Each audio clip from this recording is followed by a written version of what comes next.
আরামায়েশ করো, তোমার সন্তান আরামায়েশ করে, স্ত্রী পরিবার পরিজন আরামায়েশ করে, কিন্তু আমি তোমাদেরকে এমন একটা ব্যবসার কথা কি বলে দিব না যে ব্যবসাটা তোমাদেরকে কিয়ামতের ময়দানে জাহান্নামের আসামি যারা হবে সেখানে তারা কয়দিন থাকবে?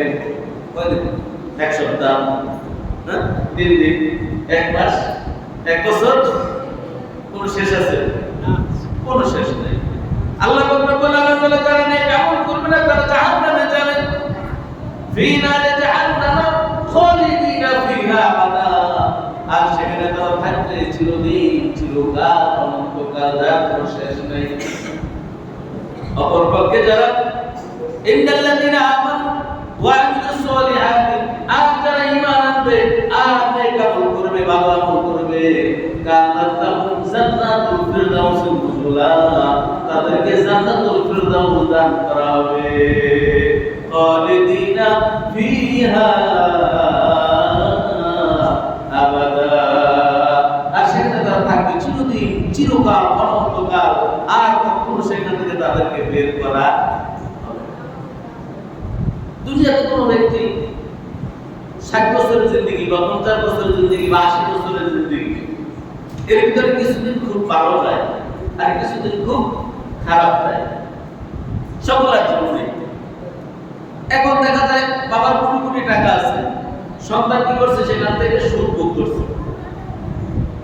দেখা যায় কর্মজীবনে গিয়ে এই সন্তান ভালো করতে পারে নাই, অনেক কষ্ট করে পার করে, এরকম হয় না? আবার বাবার কোনো স্বপ্ন ছিল না, অনেক কষ্ট করে বড় হয়েছে, অনেক কষ্ট করে লেখাপড়া করছে, বা লেখাপড়া করতে পারে না, অনেক কষ্ট করে সে বড় হয়েছে, এমন এক জায়গায় গেছে, এমন একটা চাকরি করছে, বাবা একটা দেশে গেছে, কপাল খুলে গেছে, কোটি কোটি টাকার মালিক হয়ে গেছে। এরকম আমাদের সমাজে এখন এই যে কিছুদিন ভালো গেল আর কিছুদিন খারাপ গেল, এই ভালো দিন কি প্রত্যেকটা দিনই সবসময় একটা ভালো যায় না? এর ভিতরেও খারাপ আছে, এর ভিতরেও দুঃখ আসে, এর ভিতরেও কষ্ট আসে। আবার যখন কষ্টে যায়, এই কষ্টের ভিতরেও সুখ পাওয়া যায়। কিন্তু আমরা পরকালে যখন চলে যাব, কিয়ামতের ময়দানে যখন আমাদের ফয়সালা হবে, এই ফয়সালা হওয়ার পরে যার জন্য জান্নাত নির্ধারিত হবে, তার জীবনে কি নাই? আর কোনো সুখের কষ্টের কোনো লেশ মাত্রা তার থাকবে না। চিরদিন খালিদিনা ফিহা আবাদা, চিরদিন, চিরকাল, অনন্তকাল যেখানে সুখ শান্তি ভোগ করবে। কষ্ট কি জিনিস সেখানে সে টের পাবে না। অপরপক্ষে যদি কোনো ব্যক্তি কুরআন নিয়ে কবরে চলে যায়, বদামত নিয়ে কবরে যায়, দুনিয়ার মধ্যে আল্লাহর পথে চলে নাই, রাসূলের দেখানো পদ্ধতিতে চলে নাই, ওই ব্যক্তিকে আল্লাহ জাহান্নাম দান করবে এবং সেখানে তারা সে থাকবে চিরদিন, চিরকাল, অনন্তকাল, সেখান থেকে আর সে বের হওয়ার সুযোগ তার থাকবে না। তবে এখানে 3টা রাস্তা তার জন্য খোলা। কয়টা রাস্তা? 3টা রাস্তা। জাহান্নামে যে যাবে তার জন্য 3টা রাস্তা খোলা থাকবে। এই 3টা রাস্তা দিয়ে সে দেখা বলে সওয়াব পাবে। এই সওয়াবটা পাওয়ার কারণে বদৌলতে আল্লাহ রাব্বুল আলামিন তাকে নাজাত দেওয়ার একটা সুযোগ থাকে। সেটা কি? আল্লাহ বলেন ইদা মাতাল ইনসান ইনকাতা আনহু আমালুহু ইল্লা মিন সালাসা ইল্লা মিন সাদাকাতিন জারিয়া আও ইলমিন ইয়ানতাফাউ বিহি আও ওয়ালাদুন সালিহুন ইয়াদউ লাহু। মানুষ যখন মরে যায় তার সকল নেক আমল এবং সওয়াবের দরজাগুলি তাকিয়ে হয়ে যায়, স্টপ হয়ে যায়, বন্ধ হয়ে যায়। ইল্লা মিন সালাসা, 3টা দরজা তার জন্য খোলা থাকে। সে কবরে চলে গেছে, সে আর গুনাহ করতে পারে না, সে আর বদামল করতে পারে না, নেকির কাজ করতে পারে না, চুরি চামারি করতে পারে না, দান সদকা করতে পারে না, সকল আমল কি হয়ে যায়? তার স্টপ হয়ে যায়। কিন্তু 3টা দরজা খোলা থাকে, ইল্লা মিন সালাসা, ইল্লা মিন সাদাকাতিন জারিয়া। এক নম্বর হচ্ছে সদকায়ে জারিয়া। সে যদি সদকায়ে জারিয়া আমল করে, সেই সদকায়ে জারিয়া আমল করার কারণে তার কবরে কি নেকি যেতে থাকবে। আও ইলমুন ইয়ানতাফাউ বিহি, 2 নম্বর হচ্ছে তার এমন জ্ঞান, যে জ্ঞান দ্বারা মানুষ উপকৃত হয়ে থাকে। যত লোক উপকৃত হবে, যত লোক তার ওই জ্ঞানের দ্বারা উপকৃত হয়ে আমল করবে, তার কবরে তার সওয়াব চাইতেই থাকবে।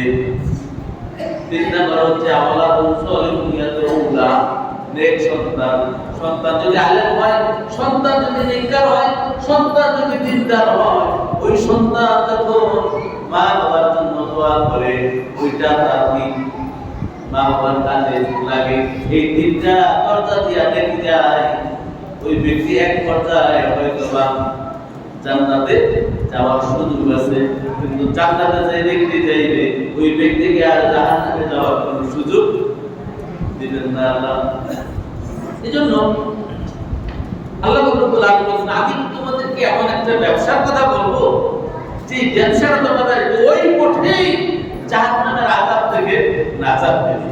তোমাদের ব্যবসা ভালোই বুঝো, ব্যবসার জন্য সব কিছুই করতে পারো, তখন আর শীত গরম থাকে না। কিন্তু মসজিদে আসতে গেলে শীত গরম থাকে। শীতের বেলা সকালবেলা মুসল্লি বাবা যায় না, গরম বেলা যা পাওয়া যায়, শীতের বেলা তা পাওয়া যায় না। অথচ এই শীতের বেলা কি প্রচন্ড শীতের ভিতরেও তারা মাছের ব্যবসা করে, ব্যবসাকে বন্ধ করে দেয়, ঠিকই গভীর রাতে দৌড়ে। তার মানে ব্যবসাটা আমরা ভালো বুঝি। এই জন্য আল্লাহ রাব্বুল আলামিন এখানে ব্যবসাকে উল্লেখ করে বলেছেন, ইয়া আইয়ুহাল্লাযীনা আমানু, হে ঈমানদাররা, হাল আদুল্লুকুম আলা তিজারা, আমি কি তোমাদের এমন একটা ব্যবসার কথা বলে দেব না, তুনজিকুম মিন আযাবিন আলীম, যে ব্যবসাটা তোমাদেরকে জাহান্নামের কঠিনতম যন্ত্রণাদায়ক আযাব থেকে রক্ষা করবে। কি আমরা এই ব্যবসাটা করতে চাই সবাই?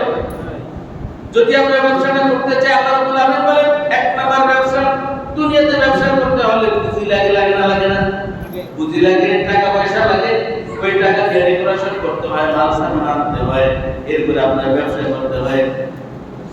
এরকম আল্লাহ রাব্বুল আলামিন যে ব্যবসার কথা বলেছেন, সেই ব্যবসার কিছু পুঁজি আছে।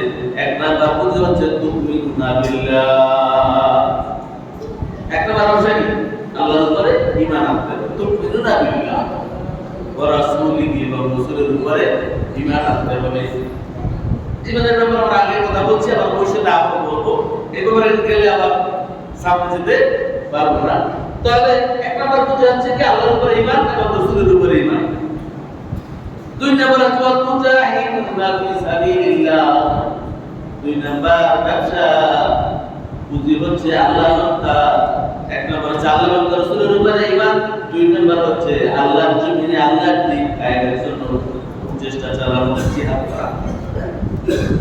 তাহলে এক নম্বর হচ্ছে কি আল্লাহ এবং রাসূলের উপরে পরিপূর্ণ ঈমান আনতে হবে। আর ঈমানের সংজ্ঞা কি আমরা ছোটবেলায় বলেছি না, আমানতু বিল্লাহ ওয়া মালাইকাতিহি ওয়া কুতুবিহি ওয়া রাসূলিহি ওয়াল ইয়াউমিল আখির ওয়াল কদরি খায়রিহি ওয়া শাররিহি মিনাল্লাহি তাআলা ওয়াল সিফাতুল মাউত। এই যে সাতটা বিষয় ওয়াদা করছি আল্লাহর সাথে, ঈমান আনছি, এর উপরে কি মৃত্যুর আগ পর্যন্ত আমি ইস্তেকামাত থাকবো। এখন আমরা একটা চিন্তা যদি করি ইস্তেকামাত আমরা থাকতে পারি না, বিপদ আপদ আসলে আমরা কি ইস্তেকামাত থাকতে পারি? তাহলে ঈমান কি নরক? তাহলে বিপদ আপদ আসলেও কি ইস্তেকামাত, মৃত্যুর আগ পর্যন্ত আল্লাহর উপর ঈমান, রাসূলের উপর ঈমান, কিতাব সমূহের উপর ঈমান, পরকালের উপর ঈমান, ভাগ্যের উপর ঈমান, ভালো মন্দ সবকিছু কার পক্ষ থেকে হয়? আল্লাহর পক্ষ থেকে হয়। এর উপরে ঈমান ইস্তেকামাত থাকতে হবে মৃত্যুর আগ পর্যন্ত। এখান থেকে দুর্বল হওয়ার কোনো সুযোগ। তাহলে আল্লাহ এবং রাসূলের উপরে ঈমান আনার পরে দ্বিতীয় নম্বর আমার কাজ হচ্ছে কি মুজাহিদুনা ফি সাবিলিল্লাহ। এই জমিটা কার? আল্লাহ। সব কিছু আমি সব কিছু তো আল্লাহ। এটা চলবে কার হুকুমে? আল্লাহর হুকুমে না আল্লাহর দুশমনদের হুকুমে? আল্লাহর হুকুমে। এবং এটা চালাবে কারা?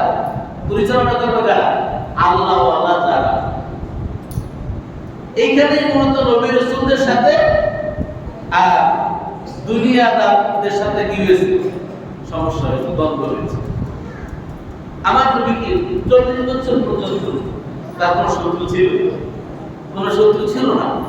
40 বছর পরে যখন নবুয়তি পাইলেন এবং আল্লাহ রাব্বুল আলামিন তার উপরে কোরআন নাযিল করলেন এবং বলেন ওয়াজিব আশিরাতাকাল আকরাবিন, আপনার নিকটতম লোকদেরকে আপনি জাহান্নামের ভয় দেখান, আল্লাহর তাকওয়া শিখান। এই দুনিয়া থেকে যত অপকর্ম আছে, অপকর্ম কি করেন আপনি? তাকবুরুনা বিল মারুফ ওয়া তানহাউনা আনিল মুনকার, সৎ কাজের আদেশ দেন তাদেরকে, অন্যায় কাজ থেকে তাদেরকে বিরত রাখেন। এই কাজ যখন করতে গেছে তখন কি হয়ে গেছে? দুনিয়াদারদের সাথে সে দুশমন হয়ে গেছে। দুনিয়াদার চিন্তা করছে আল্লাহ